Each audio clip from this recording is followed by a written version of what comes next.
So, picking up from the burning bush last time, Moses has now been called by God to go free the Israelites, right? And that becomes a whole long process. There's been plenty of movies made about that, right? And people kind of are generally familiar with the story. Moses essentially gets in this sort of pattern of what looks like, and we like to show this in the movies, right? What looks like a runoff between Pharaoh and Moses, right?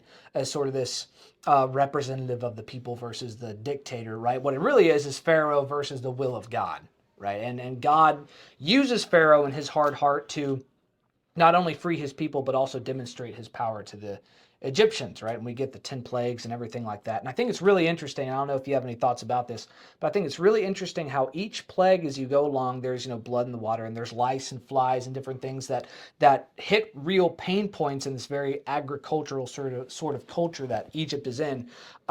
Each of these plagues seem to be targeting a specific way Egypt even thinks about God or even their own gods or themselves or things like that. I don't know if you have anything to add to that or anything, but I agree.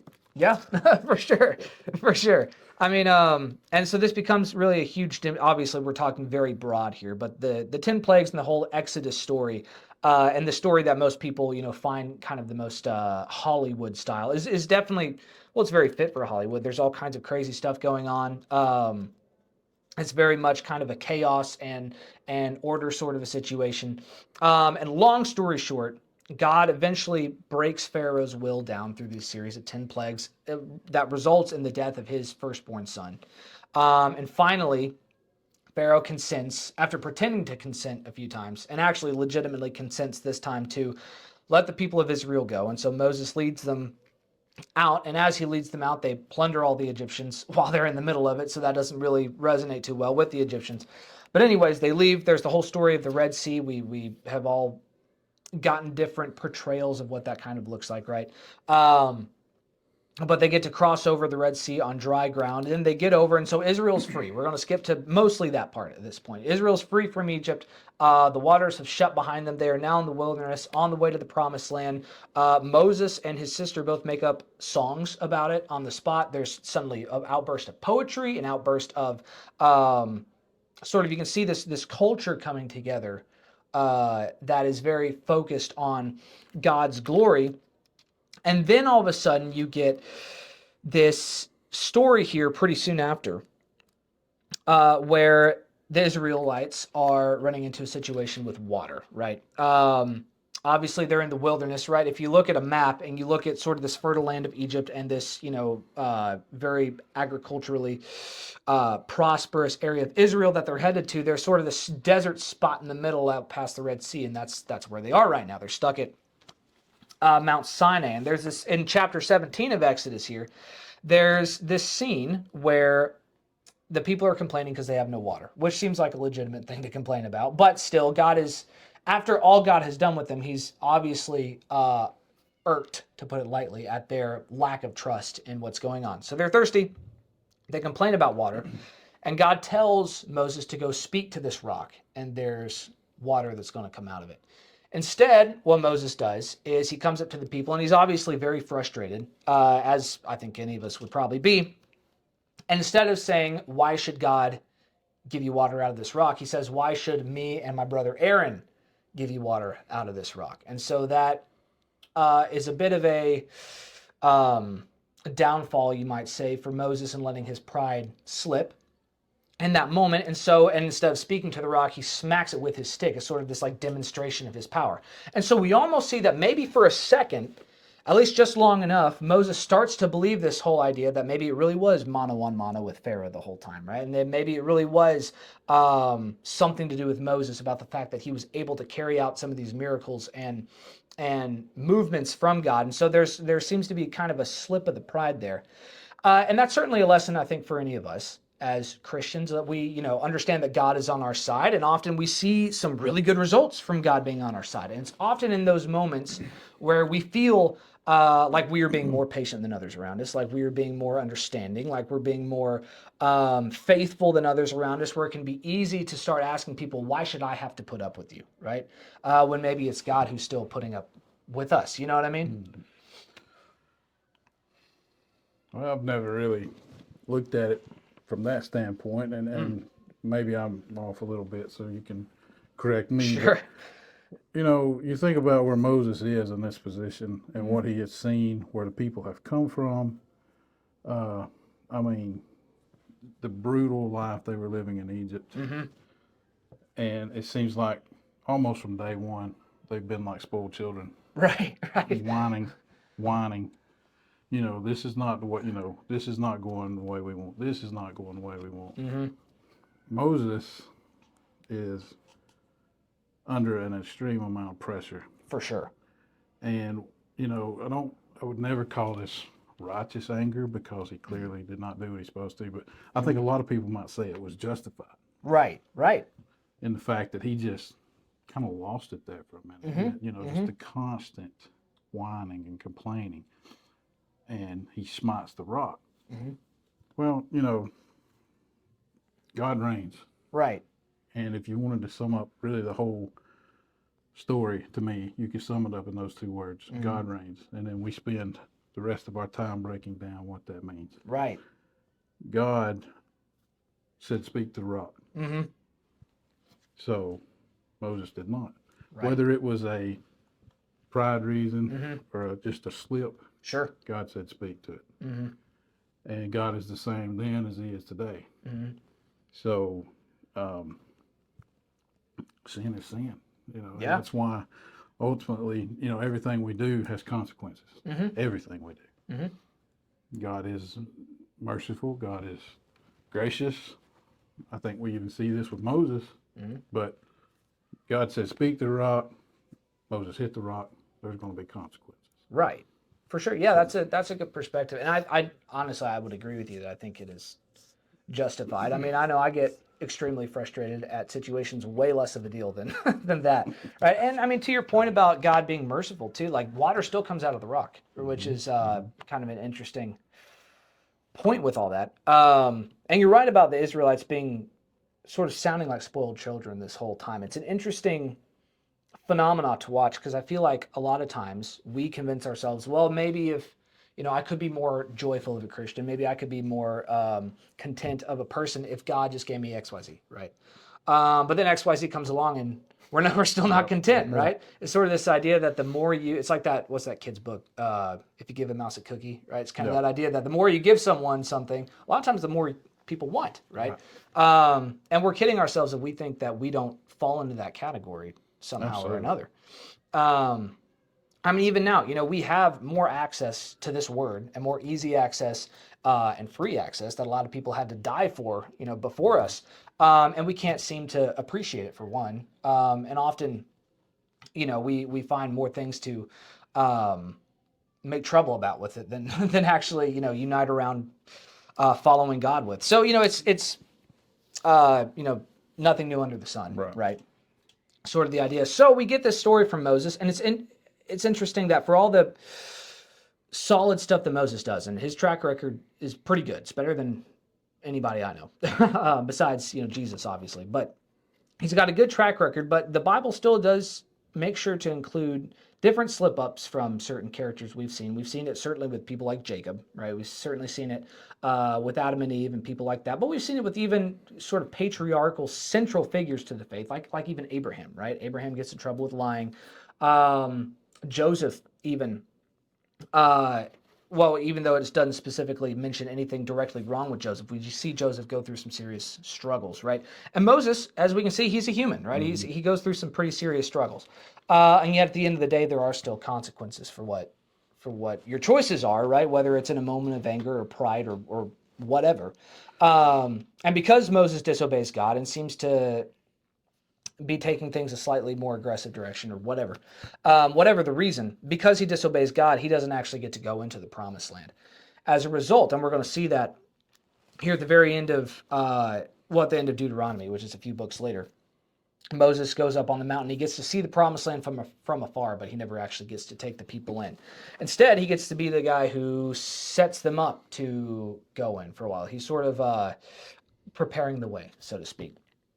And does that for 40 years in the wilderness with a very stubborn people. And he stays there for over 2 generations of people. So Moses has a tough job ahead of him. He only got started with any of this when he was already an old man. He ran away from his royal life in Egypt when he was 40, right? So he's already got a late start, and he deals with for a long time this sort of governing of the people of Israel in the wilderness. So you get that story, and you would think that after the people see Moses slip up, and you get this huge demonstration at Mount Sinai, that they would kind of line themselves up a little bit. The people of Israel end up going to the foot of this mountain, Mount Sinai, and there's this giant, terrifying demonstration of God's glory there. And this is sort of where we see an understanding from a human perspective that we are not able to approach God, right? It terrifies people because when God is on that mountain, and to the point where they essentially, and I'm obviously, this is, an umbrella sort of version of the story, but they essentially say, Moses, we can't go to that mountain. You go talk to him, right? You go talk to God. We can't approach that. And that becomes a pretty essential scene for setting up not only Moses' role for being the intercessor between God and the people of Israel, but that becomes a sort of predecessor for what Christ's role is between us and God as well. He became the great mediator who's greater than Moses, who's greater than Abraham, who's greater than any of those.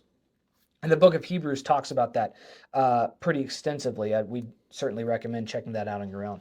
But even with the demonstrations of God's glory and God's blessings and God's miracles and even God's terrifying power, you still get to this place in chapter 32 where we've jumped ahead again. The people are still camped out at the foot of Mount Sinai.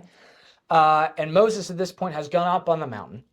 And so the people know that they have an intercessor. They know that God is powerful. They know he is able to provide what they need and has so far, and he's defeated their enemies and all that kind of thing. But we forget easily as people.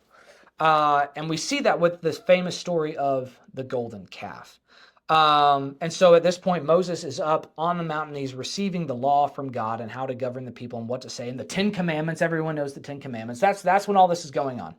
And Moses has the 10 Commandments on the tablets. And he comes back down off the mountain. And as he's coming down, by the command of God, he's coming down. Suddenly his right-hand man Joshua runs up to him. And verse 17 here of chapter 32, it says, when Joshua heard the noise of the people as they shouted, he said to Moses, there is a noise of war in the camp. And so he's concerned. And Moses says, it is not the noise of the shout of victory, nor the noise of the cry of defeat, but the sound of singing I hear. And he comes down. Sure enough, there's a party going on. And as it turns out, what had happened is Moses left his brother Aaron in charge, Aaron, who is supposed to be his main speaker, right? And the people of Israel get impatient because what they want is something that's more tangible and maybe more approachable than the God that they've seen, right? So what they do is they basically give Aaron a bunch of gold, and he makes them a golden calf, which seems like a really stupid thing to do after everything they've seen so far, and it is. But when we look at that as Christians, it can be easy for us to just write that off as, a bunch of crazy, ungrateful, barbaric people who are just looking for a quick answer. As if that's not actually the same thing we constantly do, right? What they do with the golden calf is they actually say, they don't even say this is a new God we've invented. They say this is the God that brought you out of Egypt. This is Yahweh, right? What they do is they try to take this awesome, powerful, terrifying good God and squeeze him into this sort of tangible box that they can fit him in, maybe even not only try and get a better understanding of falsely, but even get to fill in the gaps on their own of what he is and what he's up to. And we do that all the time. Maybe it's not with the golden calf, maybe it's with plenty of other things. I know the main focus is on Moses, but in this particular story, well, yes, what you just said about the Israelites is kind of mind-blowing. I think Aaron's response kind of blows my mind as much as anything, because Aaron, you hear about herd mentality and things like this. Mm-hmm. You got a restless people, and Moses has done all these things, but Aaron's been right there. Right. You can't help but wonder that with a couple of well-chosen words, mm-hmm. Aaron could have probably squashed some of this. You'd think. But he just kind of fell in with them, right. Just kind of got swept up with them and said, hey, bring all your gold and let's see what I can come up with. Mm-hmm. And then, it's downhill from there. Yeah. For sure. Yeah. And I mean, it almost shows that it doesn't matter how much of the Bible or how close you even feel to God or feel like you've seen his power, man. If you are in a position of teaching the word, you're still susceptible to the groupthink sort of a thing, right? There's that's true of any preacher or teacher or guy in a friend group, or anything, right? It doesn't matter. And so yeah, we see that with Aaron, and of course Moses comes down off the mountain, and not only does he get onto the people and really get onto Aaron, but he also smashes this golden calf and makes them literally drink it, right? So Moses is a very visual learner, it seems. He likes to demonstrate what he's trying to teach. And what he's demonstrating with them is not only is this not God, this is something so insignificant that I'm going to make you consume it to show you how powerless it is, right? Because the whole thing God is trying to move the people of Israel and ultimately through them the world away from is lowering our gaze constantly to worshiping what's in front of us rather than what is beyond us, right? And that's very hard for us to do because we live very much in the present and 3 seconds into the future and 3 seconds into the past, and we're very bad at forgetting the good times during the bad times and bad at forgetting the bad times during the good ones, right? We're back and forth and flighty constantly, and if we can lift our gaze more to Sinai, to God's presence, so to speak, what God can do is he can call us further out from the state we're in. And that's constantly what he's trying to do. And of course, we see the ultimate example of that in Jesus, right? And because you can make the argument, just like the people of Israel could, that we are not able to approach any kind of a God who we would claim to be good or moral or perfect. Because who are we to believe and to think that we have any kind of merit in trying to approach that? And of course, the answer is we don't, right? We're the idiots down at the bottom of the mountain with a golden calf. This is what we are, right? And instead of having Moses with new tablets that he goes and gets, like he does in this story, we have Christ, who is our constant intercessor and friend. And in that we have an even greater hope that we see fulfilled and that God was kicking off here with the Israelites in a way that helps us understand it so much better as a result. Okay, cool.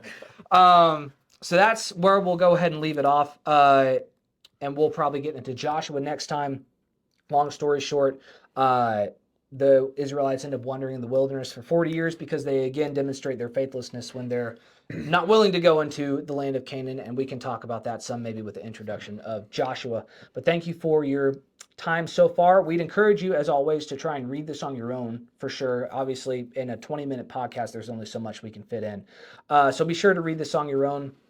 It's very fascinating stuff, lots of insights. And of course, most of all, to improve your own relationship with God. We'll be back at another time, either with Wes or me or Devin or Rocky or someone else.